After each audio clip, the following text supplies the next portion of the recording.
berdiri, kita memuji, memuliakan nama Tuhan. Betapa dahsyat Engkau Tuhan, pencipta segala yang ada, dulu, sekarang, sampai selamanya. Hanya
bersyukur pada Engkau Tuhan, karena kemurahan-Mu, karena kasih-Mu yang ajaib dan heran.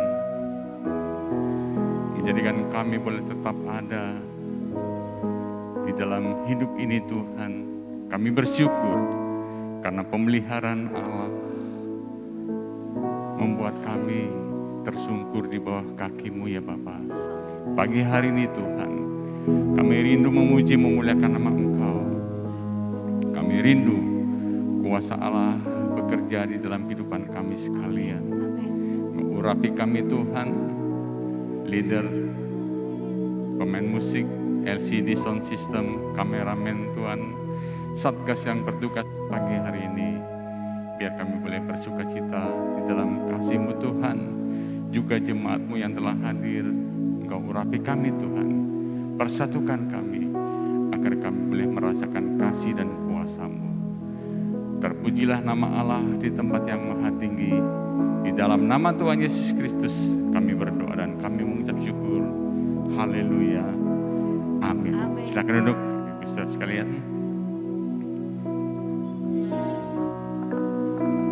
Dialah Tuhan kita yang berjanji. Tak pernah Dia ingkar janji. Kuasanya selalu nyata dalam hidup kita. Walaupun kita dalam lembah kekelaman, kita tidak perlu takut, sebab Dia berserta dengan kita.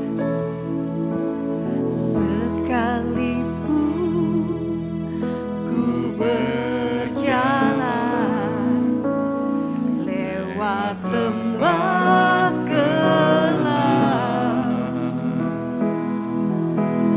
namun tangan-Mu selalu menopang hidupku.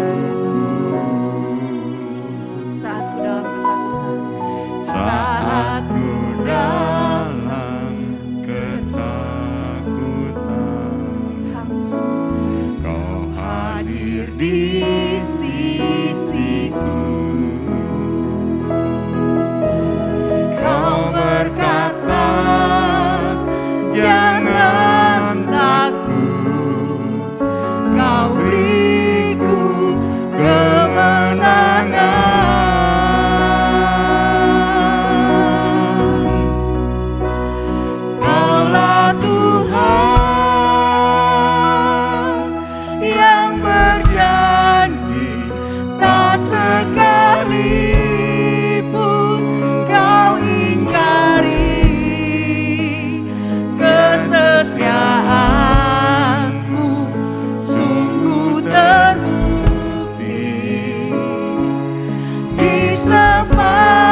Tuhan, sepertimu Yesus, Kau Allahku yang setia.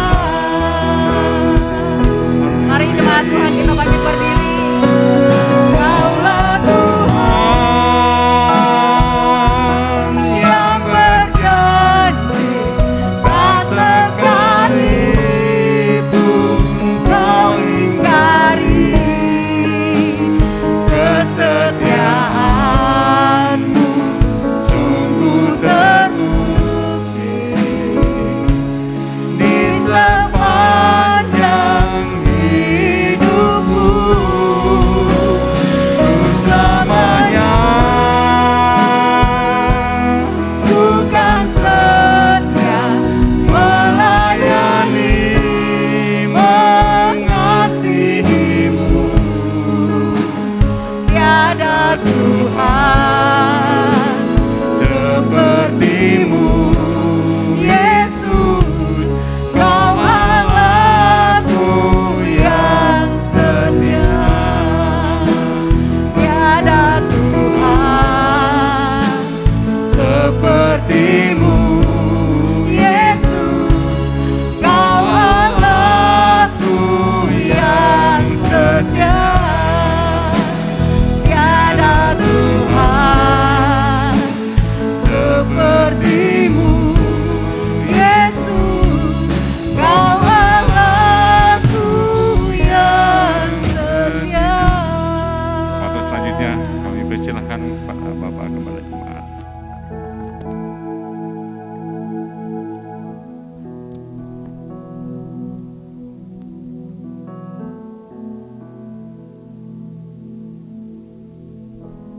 Segala puji dan hormat, kemuliaan dan kebesaran bagi nama Anak Domba Allah yang mengangkut dosa dunia. Kami bersyukur kepada Tuhan yang telah menyelamatkan kami di tengah-tengah dunia fana ini, dan kami bersekutu dengan Tuhan Yesus Kristus sambil menunggu kedatangan Tuhan yang kedua kalinya. Turunkan kiranya firman-Mu ya Tuhan, berkati pemberitaan sabda Allah, agar kami semua disegarkan oleh Roh Kudus di tengah-tengah pandemi ini. Terima kasih ya Bapa, biarlah tanda-tanda heran terjadi di gereja Tuhan di tempat ini, sehingga tidak sia-sia anak-anak-Mu berhimpun, berbakti kepada Tuhan. Dalam nama Yesus kami berdoa. Amin. Shalom. Saya bangga melihat saudara begitu rajin menghormati Tuhan, melakukan ibadah pada pagi hari ini. Saya tahu saudara telah berkorban untuk datang ke ibadah ini, dan saya yakin tidak sia-sia pengorbanan saudara di hadapan Tuhan. Tema firman Tuhan, Allah melunasi hutangmu. Saudara masih punya utang enggak? Masih? Wah, Tuhan mau bayar, melunasi, ada amin? Di dalam Roma 13 ayat 8, janganlah kamu berhutang apa-apa kepada siapapun juga, tetapi hendaklah kamu saling mengasihi, sebab barang siapa mengasihi sesamanya manusia, ia sudah memenuhi hukum Taurat.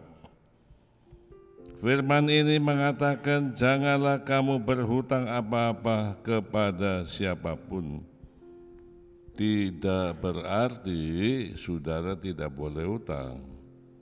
Tapi maksud ayat ini adalah utang harus dibayar lunas. Jangan membiarkan berlarut-larut. Saudara kekasih, kita lihat di dalam Matius 17 ayat 27, Yesus mengatakan, tetapi supaya kita jangan menjadi batu sandungan bagi mereka, pergilah memancing ke danau, dan ikan pertama yang kau pancing, tangkaplah dan bukalah mulutnya. Maka engkau akan menemukan mata uang 4 dirham di dalamnya. Ambillah itu dan bayarkanlah kepada mereka, bagiku dan bagimu juga. Aturan dari bangsa Israel, setiap orang yang umur 20 tahun ke atas wajib harus membayar iuran bait Allah, bea bait Allah. Nah, saudara, seorang dikatakan di sini 2 dirham. Nah, Petrus juga tidak luput harus bayar 2 dirham. Tapi saat-saat itu dia lagi krisis, tidak punya duit. Dia adalah murid Tuhan. Tiba-tiba bendahara dari bait Allah itu datang kepada Petrus, kamu belum bayar bea, juga gurumu belum bayar. Dan Yesus pun mendengar ucapan orang itu. Langsung Yesus panggil Petrus. Dan Petrus disuruh Tuhan mengail ikan. Dan ikan yang mula-mula kamu tangkap itu di dalam mulutnya ada duit 4 dirham. Ambil, kata Tuhan Yesus, dan bayarkan bea bait Allah itu. Segera Petrus pergi ke danau, lalu memancing ikan. Betul, ikan yang mula-mula dia peroleh, dia buka, ada duitnya. Ini luar biasa, pas ada 4 dirham. Buru-buru dia datang kepada bendahara, ini saya lunasi iuran yang belum bayar itu. Jadi Tuhan Yesus tidak mau murid-muridnya utang. Karena itu Tuhan memberkati Petrus, suruh melunasi utang. Di dalam kitab Raja-Raja dikatakan sebagai berikut, 2 Raja-Raja 4 ayat 1-7. Salah seorang dari istri-istri para nabi mengadukan halnya kepada Elisa sambil berseru, hambamu suamiku sudah mati, dan engkau ini tahu bahwa hambamu itu takut akan Tuhan. Tetapi sekarang penagih hutang sudah datang untuk mengambil kedua orang anakku menjadi budaknya. Jawab Elisa kepadanya, apakah yang dapat ku perbuat bagimu? Beritahukanlah kepadaku apa-apa yang kau punya di rumah. Wah, gak punya apa-apa, Nabi. Ya, perempuan itu mengatakan kita gak punya apa-apa, kecuali ada sebuah buli-buli berisi minyak. Oh, baik. Sekarang kamu pergi ke tetangga-tetanggamu minta bejana sebanyak-banyaknya, dan bawa ke rumahmu, tutuplah pintumu, dan tuanglah minyak itu. Sekarang kita lihat tentang masalah keuangan. Memang masalah terbesar bagi manusia zaman sekarang adalah masalah uang. Banyak rumah tangga digoncangkan gara-gara uang. Angka perceraian meningkat gara-gara uang.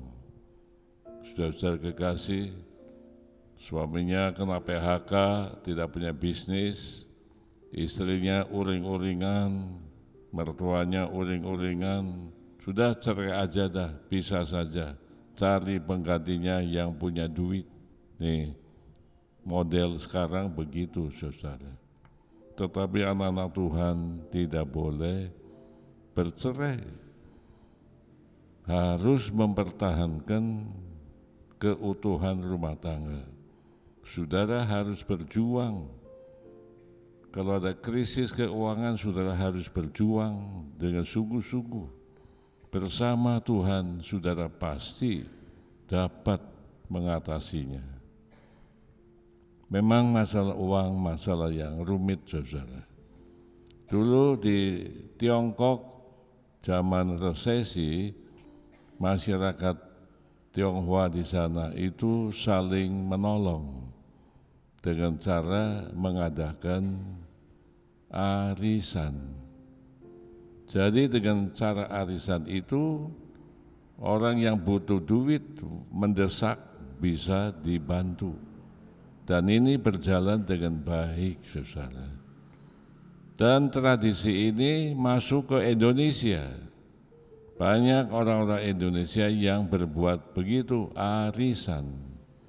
Tetapi faktanya menunjukkan timbul masalah.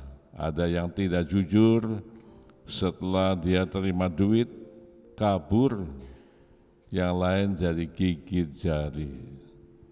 Saya punya istri, salah satu korban ikut arisan, nggak dapat, ya, dibawa lari oleh teman-temannya.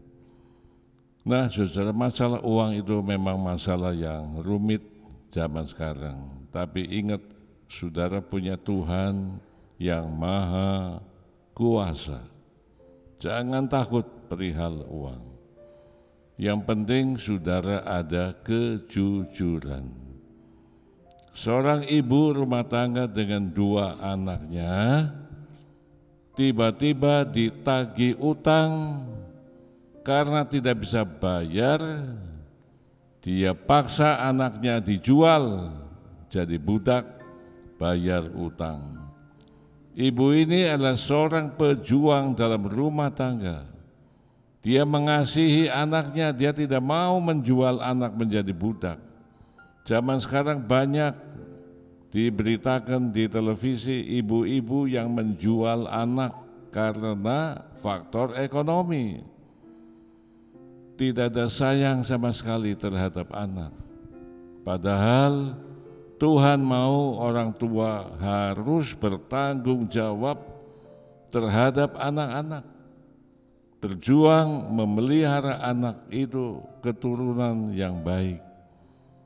Tuhan mau saudara berjuang membangun rumah tangga yang sejahtera.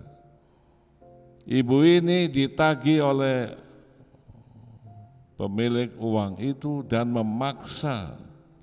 Nah, saudara kasih, zaman sekarang orang penagih utang pakai tukang pukul, mengancam dan sebagainya, memaksa harus bayar utang. Perempuan ini begitu sayang terhadap anaknya, mana mungkin diizinkan dijual sebagai budak. Jadi ibu ini mengeluh kepada Tuhan, bagaimana Tuhan, saya tidak mau anakku dijual belikan karena utang. Kemana dia lari ibu ini? Banyak orang dalam kesukaran ini larinya ke dukun, ke pasugihan, macam-macam cara bagaimana untuk mendapatkan uang, mempergandakan uang. Itu semua sia-sia. Saudara orang Kristen, anak-anak Tuhan, jangan lari ke dukun dalam situasi engkau krisis dan sebagainya. Allahmu Allah yang maha kuasa, Tuhanmu Tuhan yang maha baik. Lari kepada Yesus Kristus Tuhan kita. Perempuan ini kemudian datang kepada Elisa sebagai nabi Tuhan, pemimpin rohani itu. Almarhum suami dari janda ini seorang hamba Tuhan yang taat kepada Elisa, yang hormat kepada orang yang diurapi. Saudara tahu zaman Nabi Musa ada pemberontakan, seorang bernama Korah ingin ambil alih kepemimpinan Musa. Dia ajak 250 orang lain berontak terhadap Elisa, terhadap Musa, hamba Allah yang diurapi. Tetapi Tuhan membela Musa dan membinasakan Korah beserta anak buahnya. Suami dari perempuan ini orang yang taat kepada Tuhan, hormat kepada pemimpin rohani itu, tidak berani berontak, taat. Dan kita lihat setelah kematiannya itu, kemudian si ibu ini, janda ini, ditagih hutang. Dan dia lari kepada Elisa. Dia minta supaya Elisa mendoakan dia bagaimana cara membayar utang itu. Elisa bertanya kepada perempuan ini, kamu masih ada apa di rumah? Aduh, saya sudah bangkrut, gak punya apa-apa kecuali satu buli-buli berisi minyak. Memang minyak itu dibutuhkan oleh masyarakat Israel. Sampai hari ini pun kita butuh minyak. Bisa buat bikin roti dan lain sebagainya. Oh, kata Elisa, baik. Kamu harus pergi ke tetangga-tetanggamu, minta bejana. Bejana itu murah, dibuat dari tanah liat. Minta sebanyak-banyaknya dan kumpulkan bejana itu di rumahmu. Kunci rumah itu bersama anakmu dan tuanglah minyak itu ke dalam bejana-bejana itu. Perempuan ini percaya akan firman Tuhan. Memang ini perintah yang tidak gampang, saudara. Meminta bejana kepada tetangga-tetangga tidak gampang kalau tidak ada hubungan baik. Tapi perempuan ini ternyata adalah orang yang hubungannya baik dengan tetangga. Orang Kristen harus demikian. Jangan musuh sana, musuh sini, berantem sana, berantem sini. Harus menciptakan kerukunan dengan tetangga-tetangga. Anak-anak Tuhan harus menciptakan kerukunan dengan kawan-kawan di dalam gereja Tuhan. Jangan soal sepele dipersoalkan, dipertengkarkan, marah, ngamuk, lalu caci maki dan lain sebagainya. Jangan. Kita harus lemah lembut satu sama lain. Kita harus menjalin hubungan baik dengan sesama manusia. kita harus menciptakan kerukunan, terutama di rumah tangga.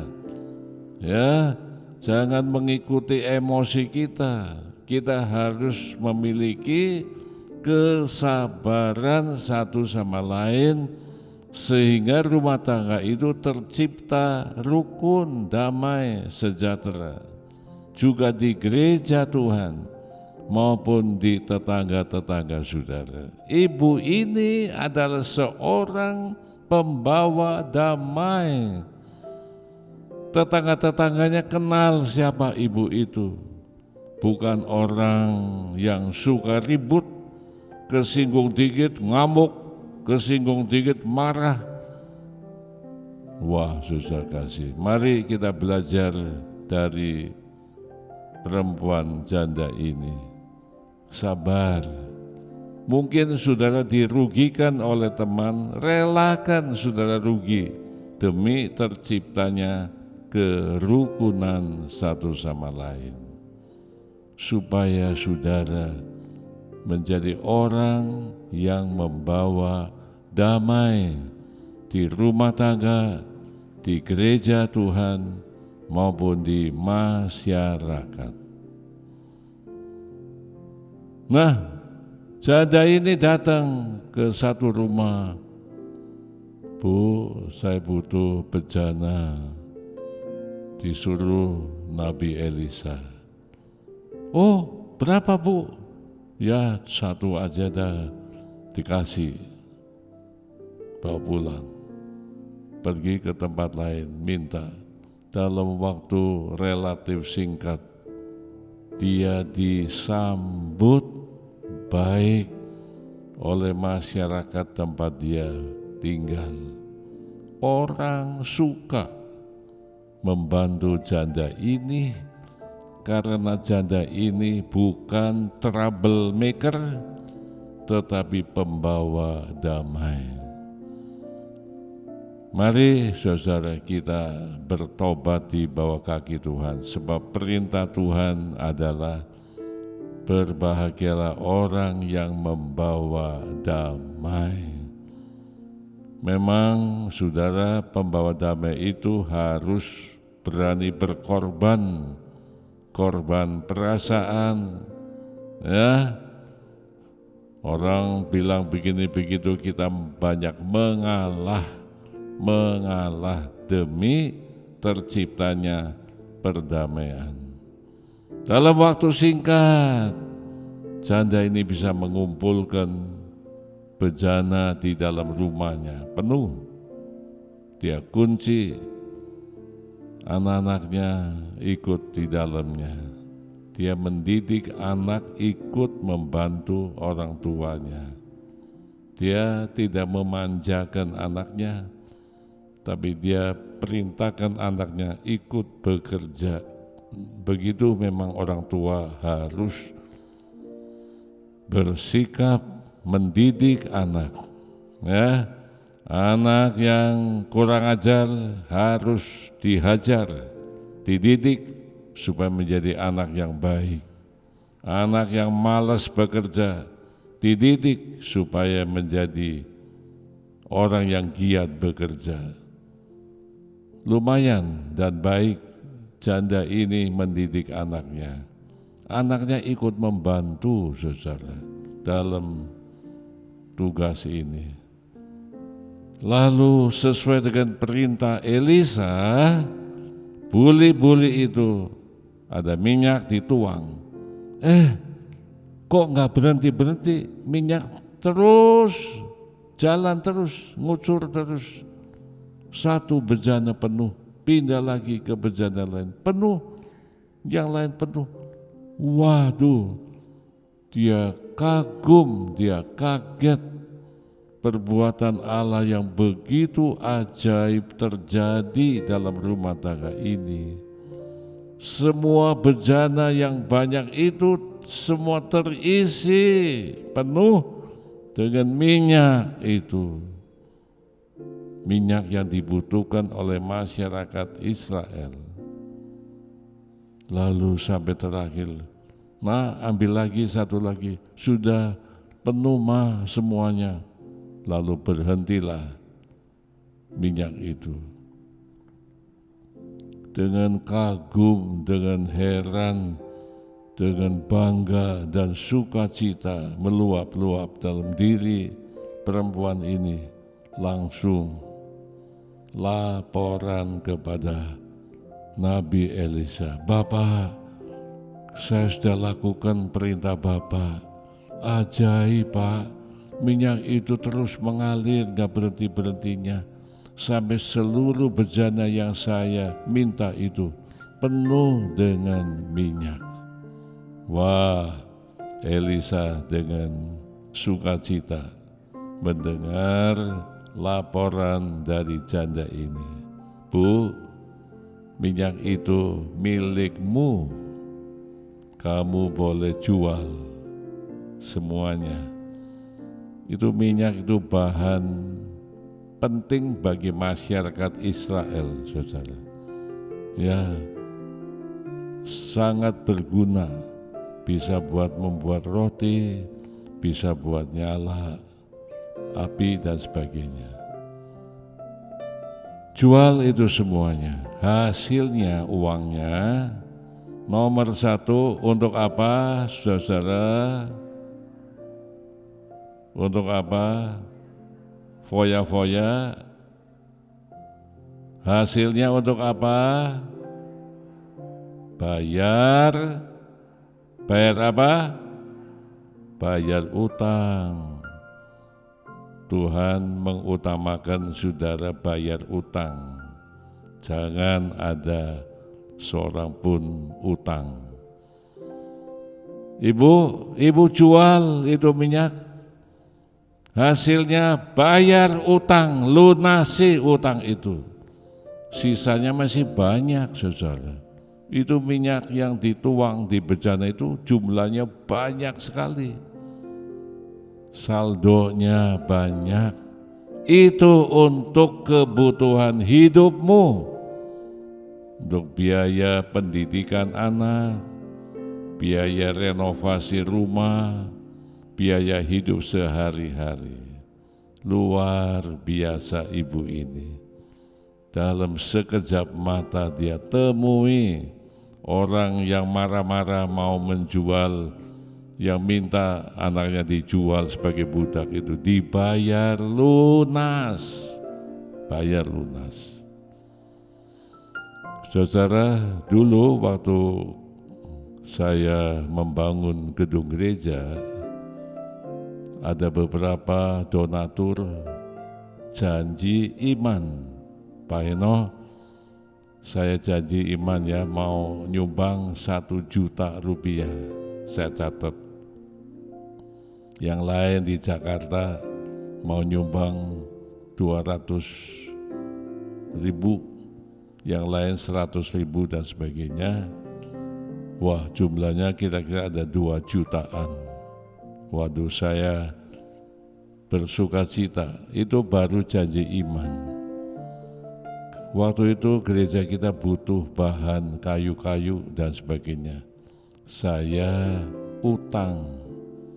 Pak, saya nggak bisa bayar sekarang, tapi nanti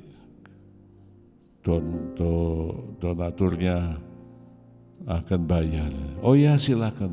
Jadi utang bahan bangunan. Listrik juga begitu, saudara. Pasang listrik, saya utang. Lalu apa lagi? Tehel. Itu waktu itu gereja yang lama, yang lebih kecil dari gereja ini. Itu pun utang semuanya. Apa yang terjadi, saudara? Pada waktunya yang dijanjikan saya kunjungi donatur itu. Pak, saya butuh, janji Bapak kan mau nyumbang 1 juta rupiah. Aduh Pak Heno, maaf, saya lagi krisis nggak bisa bayar. Jadi saya batal untuk nyumbang. Aduh, saya kepukul sih sebetulnya. Ya sudahlah, saya berdoa untuk Bapak supaya Tuhan memberkatinya. Jadi batal itu yang 1 juta batal. Yang 200, yang 100 juga semua batal, nggak jadi nyumbang, saudara. Saya pusing, saudara. Ini utang harus dibayar. Membawa nama baik gereja, malu saya ini. Tapi saya berdoa, saya kunjungi satu-satu. Perusahaan kayu saya kunjungi, Pak, saya minta maaf. Duduk masalahnya begini-begini. Oh, nggak apa-apa, Pak. Tunggu saja. Ini orang ini baik hati, saudara. Nggak apa-apa, silakan Bapak tunggu, nanti kalau ada uang boleh bayar. Itu perusahaan kayu. Pindah lagi ke listrik. Saya kunjungi lagi, saya bilang minta maaf, saya belum bisa bayar. Oh, nggak apa-apa, Pak. Nanti saya tunggu aja, nggak apa-apa. Kapan saja Bapak ada duit, bayar silakan. Termasuk pabrik tehel. Saya kunjungi lagi. Oh, mereka ramah.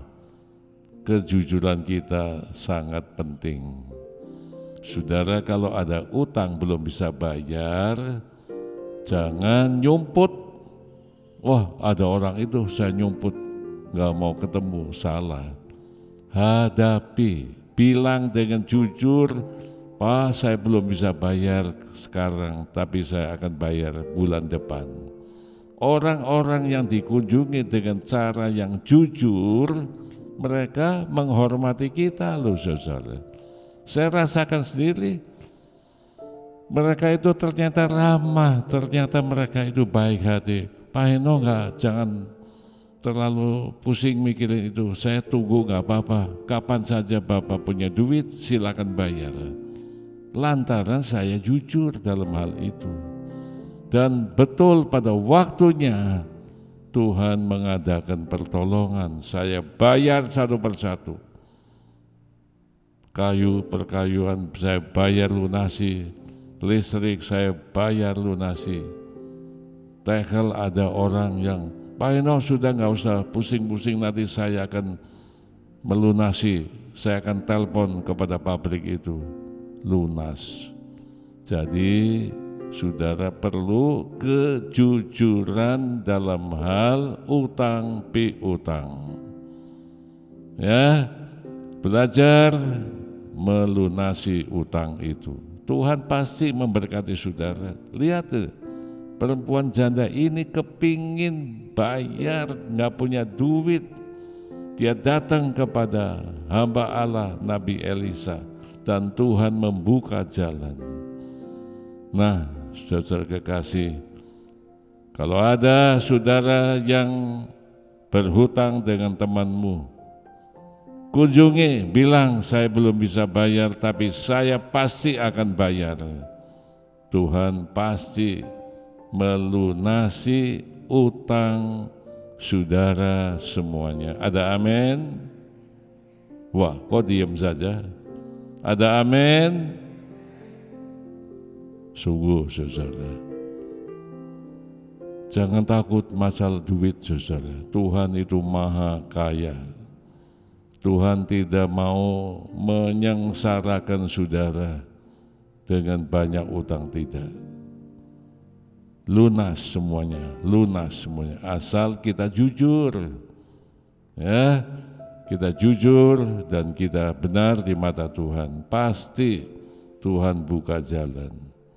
Jadi perempuan ini dalam waktu yang singkat, banyak utangnya, Tuhan melunasi semuanya. Dia bisa menyekolahkan anaknya dengan tenang. Dia bisa merenovasi rumah yang sudah rusak. Dia bisa membiayai pakaian-pakaian yang sudah rusak, beli baru, dan biaya hidup sehari-hari Tuhan cukupkan, Tuhan berkati dengan limpah adanya. Allah yang sama akan menolong saudara semuanya. Jangan takut krisis ekonomi. Ada Allah yang maha kuasa, yang mempedulikan saudara semuanya. Dia pasti menolong saudara. Seperti Tuhan menolong saya, Tuhan mau menolong saudara. Amin. Kita menyanyikan Ku Tahu Tuhan Pasti Buka Jalan.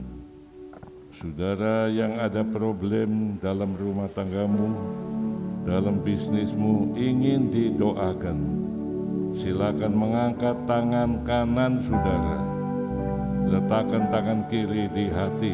Saya akan berdoa untuk saudara. Seperti Nabi Elisa memberkati janda itu, hari ini Tuhan akan memberkati saudara semuanya. Ku tahu Tuhan pasti buka jalan. Saudara yang ada kebutuhan, baik masalah keuangan, baik masalah rumah tangga dan masalah-masalah lain, silakan angkat tangan kananmu, pandang Yesus yang Maha Kuasa. Saya sebagai hamba Allah akan berdoa untuk saudara semuanya. Ku tahu Tuhan pasti buka jalan. Ku tahu Tuhan. Ku tahu Tuhan pasti buka jalan. Kalau ku hidup suci, tidak turut dunia, ku tahu Tuhan pasti buka jalan.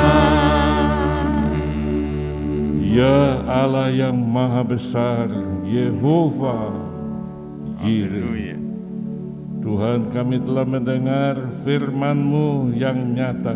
Ya Yesus. Bagaimana Allah memberkati seorang janda dalam kesesakan yang ditagih hutang. Tuhan membuka jalan dan memberkati dengan luar biasa. Tuhan, lihatlah tangan-tangan yang diangkat dari sidang jemaat-Mu. Ada persoalan tertentu yang mereka hadapi sekarang ini, Tuhan. Apapun juga persoalan yang mereka hadapi, termasuk masalah keuangan, Tuhan, jamah mereka dalam nama Yesus Kristus. Terimalah berkat Allah yang Maha Besar. Terima kasih. Tuhan membuka jalan dan menyelesaikan problem yang Engkau hadapi. Terima kasih ya Tuhan, Engkau dipermuliakan. Ya Bapa, kiranya Engkau memberkati ibadah raya kedua pada hari ini. Haleluya. Kiranya Tuhan menyatakan kemuliaan-Mu. Haleluya. Biarlah tanda-tanda heran terjadi di gereja Tuhan di tempat ini.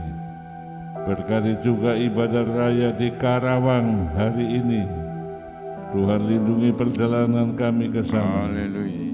Dan jadikan berkat bagi jemaat-Mu di sana. Tuhan, kami berdoa untuk negara kami, bangsa kami yang sedang berjuang mengatasi pandemi ini, supaya Tuhan menolong pemerintah kami, diberi hikmat untuk mengatasi itu semuanya. Berkati bangsa Indonesia. Jemaat yang dikasihi Tuhan, terimalah berkat Allah yang kudus, kasih karunia Allah Bapa di dalam Yesus Terima kasih. menyertai saudara semua dari saat ini sampai Maranatha. Tuhan Yesus datang. Sama-sama katakan